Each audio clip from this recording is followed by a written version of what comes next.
Welcome aboard TED Talks Cruises, the podcast where wanderlust meets wisdom. Join our two hosts on a cruising adventure full of laughter, learning, and luxury. Ken Conan is a cruise rookie. He's wide-eyed, full of questions, and maybe still figuring out which end is aft. Ted Blank is a seasoned cruise expert who's been there, done that, and he even has a preferred deck chair. Each week, Ted and Ken dive into the world of cruising, from picking the right itinerary to insider tips, their personal insights, and behind-the-scenes secrets. Whether you're planning your first cruise or you're a platinum tier cruiser looking for fresh perspectives, TED Talks Cruises brings relatable stories, helpful advice, and plenty of good vibes. So get ready to laugh, learn, and set sail. No passport required. Hey, welcome to TED Talks Cruises. My name's Ken Conan. I've got our resident expert with us, Mr. Ted Blank. How are you, sir? I'm doing well, thank you. Great to have you here. I hear we got a deep dive into one of our favorite cruise lines today. I'm excited to hear all about it. Yeah, well, Ken, you keep reminding me of something that's maybe a destination that's kind of at the top of your bucket list. Yes, sir. And do you want to let our listeners know what that destination is? Yep. So I believe in a thing called reticular activation. If you talk about something enough, your brain will figure out a way to make it happen. And so this is what I'm doing. Okay. I'm continuing to talk about a med cruise, specifically with Regent. Okay. So I want this to happen. I'm going to figure it out. I'm not sure how I'm going to figure it out, but I think you're going to help me figure it out today. Well, I think we can figure it out. So I've heard that described as manifesting. Is that the same thing? Similar thing, yeah. So folks will get like, back when I was leading sales teams, I would tell folks like, go buy or get pictures of things, our trips, or maybe what your family will look like down the road, and put it in your cube. And all of a sudden, you start looking at these things, and your brain just, there's something about the subconscious. Oh, I just totally agree. Yeah. Yeah. Reticular activation. That's Look it up. A new term for me. I'm going Yep. to do some research on that. Do that. Yeah. It was, I believe I don't know if it's psychology class or what, but one of the things I took from college way back in the day, and there was not a whole bunch I took from college, but there's a couple things. Anyway, that's why you keep hearing it, because that's my deal. So we're going to encourage our listeners to reticularly activate the Mediterranean, and we can help them make it happen. We'll be their secret weapon to do that. But yeah, I thought we would take a deep dive into some specific cruises, because folks a lot of times will reach out to me or someone on my team and say, hey, we'd love to go to the Mediterranean. Yeah. Help. Yeah. And so that's a lot of what we do. And so we mentioned in a previous episode, we do our little newsletter where we send out different cruises, but we're kind of always looking at cruises and trying to find some that are a little different or a little unique that offer something special for people. And I came across one that I've actually been aware of for a while, but it refreshed my memory on it. And this is a cruise that's coming up in September of 2026. Okay. The actual departure date is September 18th. Okay, so almost like a year away from today. Almost a year away from today. Yep, and it is an 11-night cruise. Okay. Starting in Barcelona and ending in Rome, or the port for Rome, which is called Civitavecchia. Okay. On board the Seven Seas Mariner, which is one of the cruise ships of Regent Seven Seas cruises. Nice. But it's kind of a different cruise. So, I don't know. Do you want to talk about the destination first, or do you want to talk about the ship, or do you want to talk about Regent? You're the one reticularly activating. I love how we're keying on this. I love this. So let's start with maybe frame up the ship. Sure. So Regent, what is this ship like? What can we expect with Regent? And then we can dive into the destinations if that sounds good. Yeah, that'd be awesome. Yep. So Regent Seven Seas Cruises is a small ship luxury cruise line. They have... What's small mean? So small is around 700 to 900 passengers. Okay. So this is one of the smaller ships. It's around, I think, 750 might be the exact number. Nice. And they describe it as an all-suite cruise ship. Wow. So every stateroom is either a junior suite or a full suite. Wow. And I think what sets Regent apart in the marketplace is that they're an all-inclusive cruise line. So essentially everything is included in the price of the cruise. Unlimited beverages on board the ship, Wi-Fi, gratuities, specialty dining in one of their many specialty restaurants. They have a French restaurant and a steakhouse and an Italian restaurant and lots of great dining choices. Wow. And then what I think is really critical for this particular cruise is they include unlimited complimentary shore excursions in each port. Wow. So you can take as many shore excursions that they offer as the calendar and time permit. Wow. And so we'll talk about why for this specific cruise, but Yeah. that's something kind of across the world, wherever you're going, whether it might be Alaska or New England and Canada or the Baltic or the South Pacific. That's something that makes Regent, I think, a really, really great value. And Complimentary included excursions. Am I off base saying that Regent is like the only one that does? There are one or two other cruise lines that do that. But they're in a very tight very tight group of people who do that. Yeah, and some cruise lines might offer you one excursion. Right. They're going to give you a menu. Okay. And it's going to be like a menu at Cheesecake Factory. There's going to be a lot of items on the menu that you can choose from that are included in the price. And if you want to upgrade and do something a little special, they have some of those as well that do come at an additional cost. Okay. But the basic included shore excursions, you will have a wide selection of them, no matter which port you go to. And I think what makes this cruise unique, we'll tease it a little bit, is that this cruise ship, or this particular itinerary, in every port, the ship spends the night in port. So you'll basically have 2 full days to explore each port.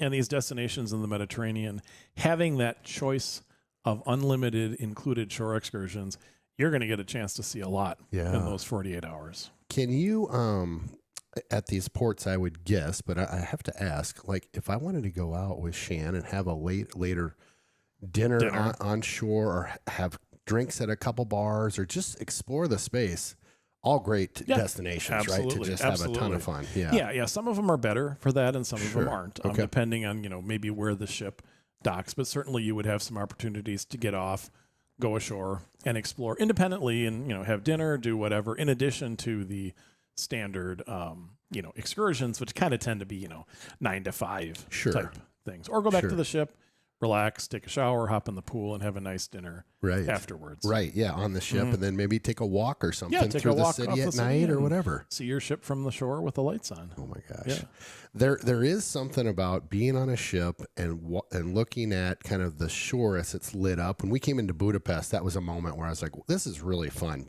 just having a different angle on things. I think you've mentioned that with the Great Budapest Lakes. Is Budapest is like one of the top. You see the world differently from the sea, but it's also kind of fun to look back out at the sea and see what it see what it looks like there. Agree. Hopefully that'll give you an image now that you can activate on that. Yeah. So should we talk a little bit about the ports? I'd love that. We're going to go to Barcelona, right? Yeah, the cruise starts in Barcelona on September 18th of 2026, and it ends in Rome, or the port for Rome, which is a city called Civitavecchia, a week Tuesday after that, so 11 nights. But you start in Barcelona, you board the ship, and right away you've got 2 full days in Barcelona to explore the city. That's great. And oh my gosh, I mean, Barcelona, I think, is one of those cities that, it's worth a trip on its own. If all you did is you went to Europe and you went to Barcelona, you'd see a ton. Yes. But the city itself, beautiful, walkable city. It has a really charming historic quarter called the Gothic Quarter that people walk to. There's a very famous street there called Las Ramblas that is full of restaurants and bars and tapas bars and little shops and things like that. So just very atmospheric. When you think about Spain and being outdoors and having some tapas and having a glass of local wine, that's what you're thinking about. Years ago, I traveled to Sevilla to see my brother, and Barcelona was on that trip too, and I just loved it. It was a beautiful city. The Spanish folks, am I saying that right in Spain? Are you Spanish? Yeah, they're Spanish. They were so welcoming and friendly.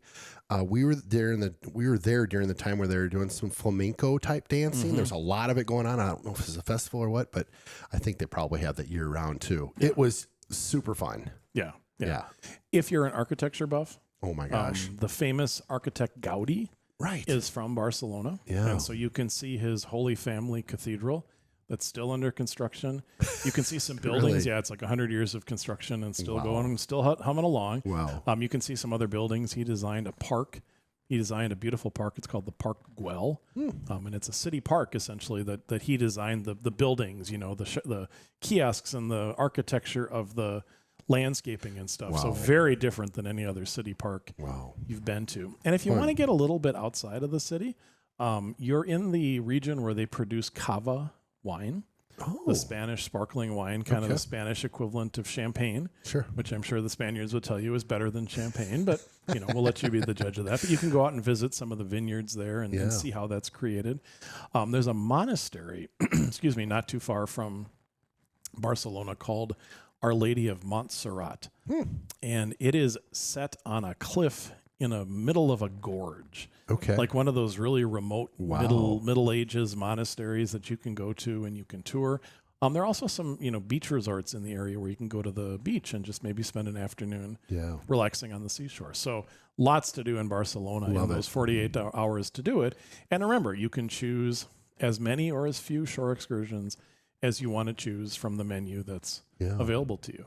And a quick rookie question here. Shore excursions, in my experience, are typically like hour and a half to maybe 3 tops. Is that fair to say? It really depends. Or just varies? Some of these, like if you're going to go out and visit the Cava wine region, that might be a full day trip. So it'll vary quite a bit. And a lot of them, if you're going for the day, they'll include lunch in them. So lots of choices. Good. And a really common question people will ask about Regent Seven Seas and other cruise lines that have the excursions included in the price is when can I book them? Right. And are they going to fill up? Right. So to answer the first question, depending on the stateroom you choose, that will depend on the date you can choose to book those excursions. And you book them online through the cruise line's guest portal. It's a pretty simple process. You can change your mind, not a problem. Some of them will fill up. And so what we always like to do with our clients is have a conversation about what they want to do. We're going to look at the menu and say, okay, this is kind of what you want to do. Let's book them. Change your mind. You can change your mind, but do it right away when they open so that at least you have a good plan in place. Then if between the date you book them and the time you get on board, or even after you get on board, you want to make some changes, they will do their very best to accommodate you.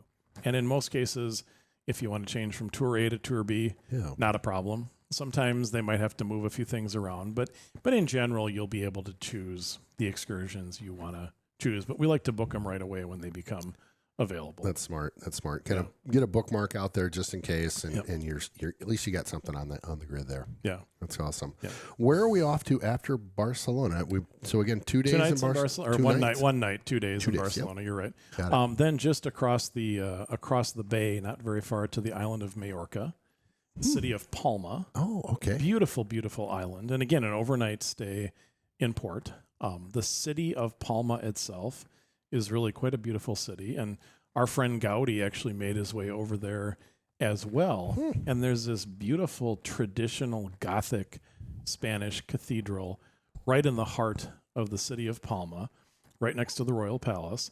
And in that Gothic cathedral, he designed a memorial chapel for fishermen in his Gaudi style. So it looks completely unlike anything else in this cathedral, and you either love it or you hate it. There's not a lot of gray in there, but it's a nice city, has a walkable city center with shops and things like that. But the island itself is also quite beautiful. It's a fairly large island, and so there are a lot of opportunities to get on the countryside.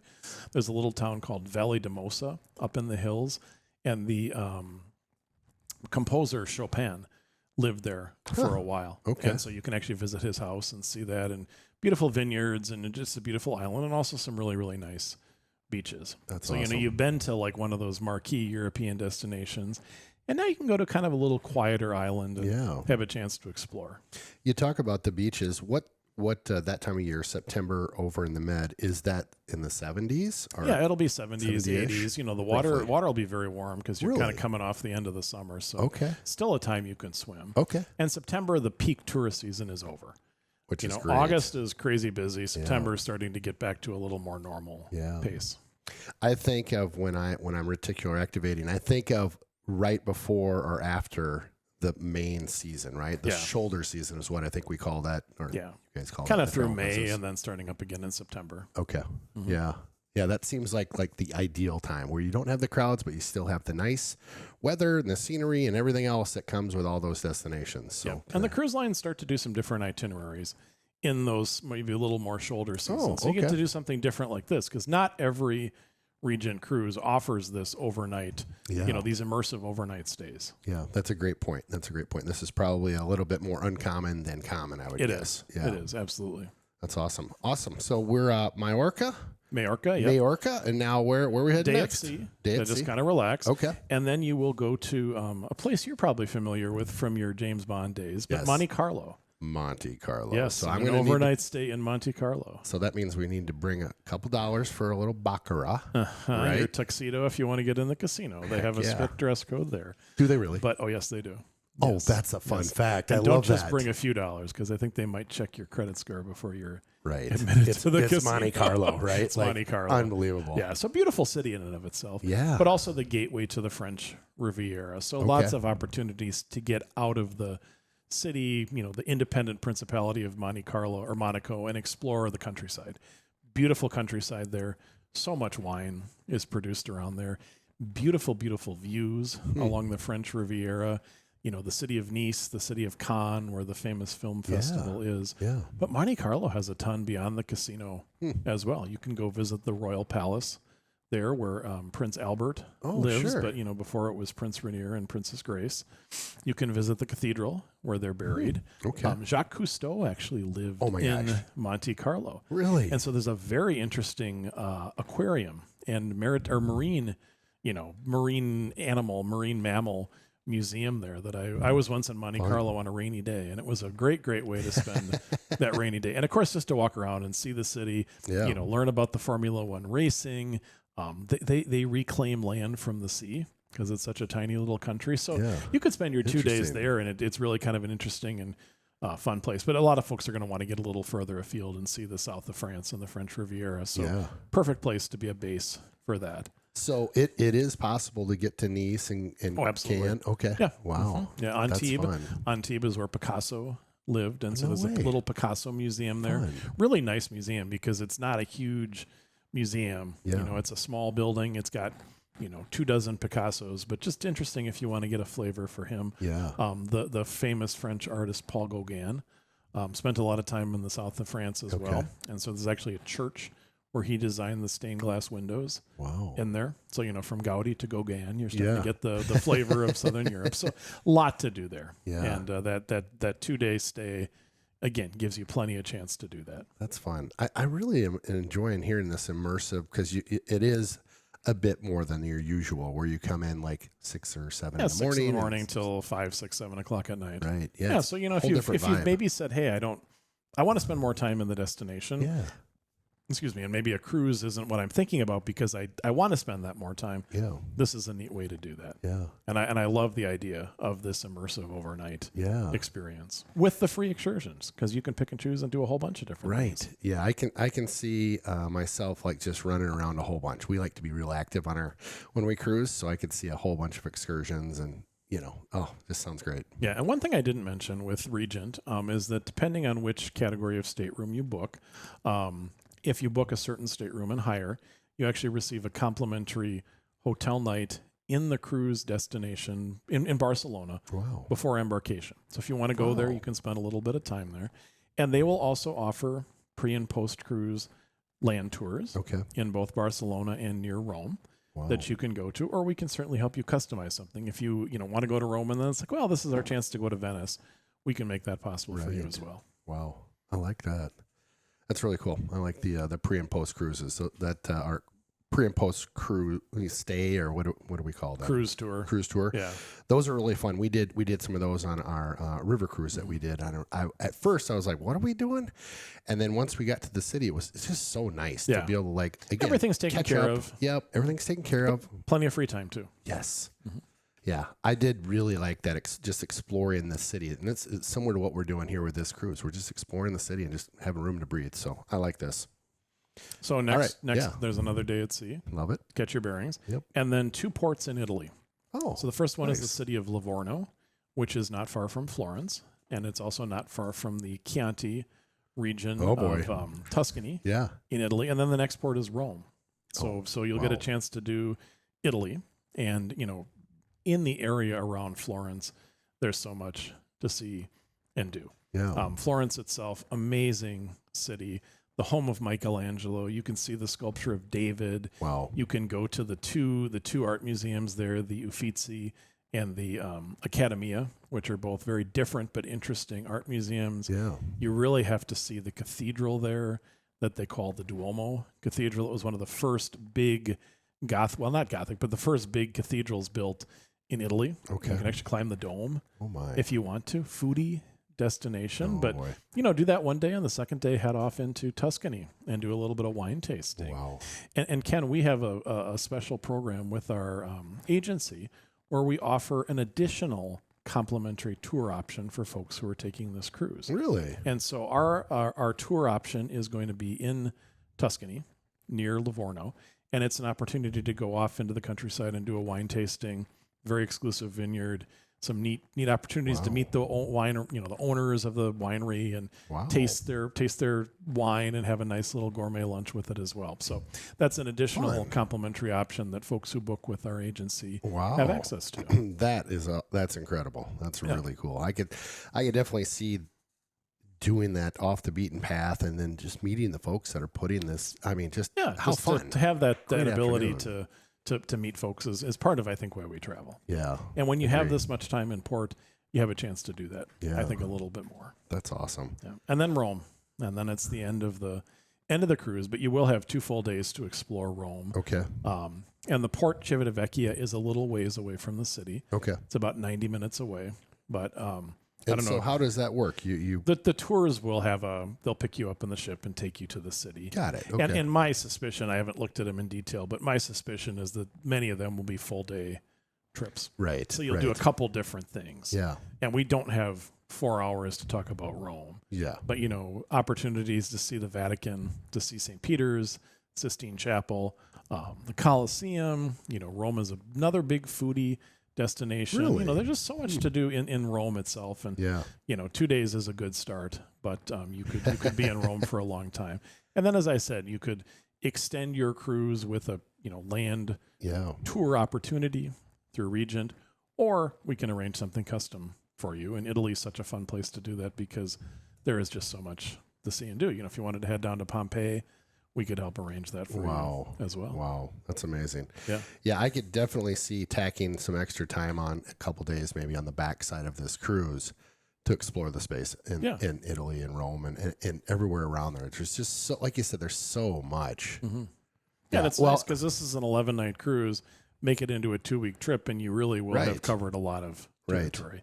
And I love it because you've got both the marquee ports like Barcelona and Florence and Rome, but you've also got Majorca in there, which is a little off the beaten path, maybe for Americans. I mean, it's a pretty popular place for Europeans, but a neat place that gives a little different flavor to the cruise than just the standard big city ports. Yeah, I love that.